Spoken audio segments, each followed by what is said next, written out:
I live in LA, and a lot of people are asking what's happening here.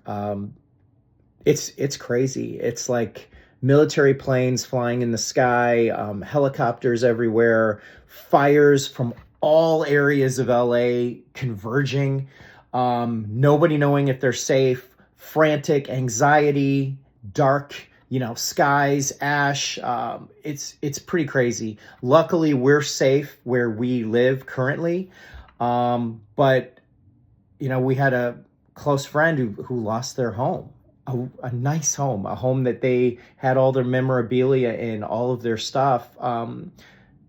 It's just tragic, and it's really, really sad. And I know some people are politicizing this. There wasn't enough water, leaders weren't in town, insurance companies, funding. I get all that, but I want to speak to you specifically because there are natural disasters that happen in this world. And it might be a fire, it might be a flood, it might be an earthquake, it might be a tornado. We all live in different areas. I live in LA, there's certain risks here. Wherever you live, there are potential natural disasters that could happen to you.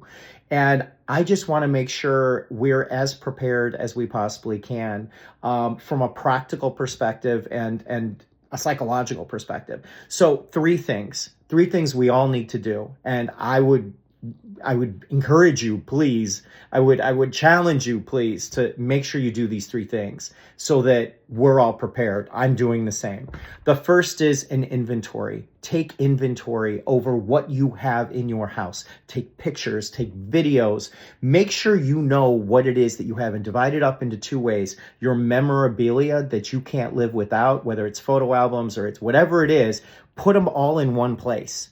And the second, the practical things you absolutely need, whether it's things you would put in a safe for your money or your credit cards or your passports or whatever it is, make sure they're all in an area where you can grab them if you need to leave. But take inventory of what it is. And if you need to go to insurance, you have proof, you have video evidence, you have photo evidence. The second is insurance. A lot of people blow off insurance. You've got to make sure you have insurance and you read your insurance policy to see what is covered and what is not. There are people here with the fires that they didn't have insurance. And I can't tell you how tragic that is. Or they had minimal insurance, or something wasn't covered that they didn't realize. Please read your insurance policies. I know they're long and they're exhausting, but please read them. Get somebody to interpret it if the language is really crazy, because we all know, like, sometimes they squeeze in language that we're not sure about. The third is an evacuation plan. If, God forbid, there is a fire, a tornado, an earthquake, a flood, something, a natural disaster, where will you go? How will you get there? Who will you go to?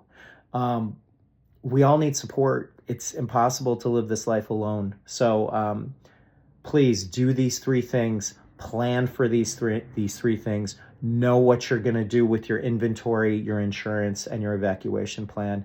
And I pray for those people that have been really deeply affected by the fires. I'm away from it, but in the city, so I know how crazy it is and how it feels. It just feels scary.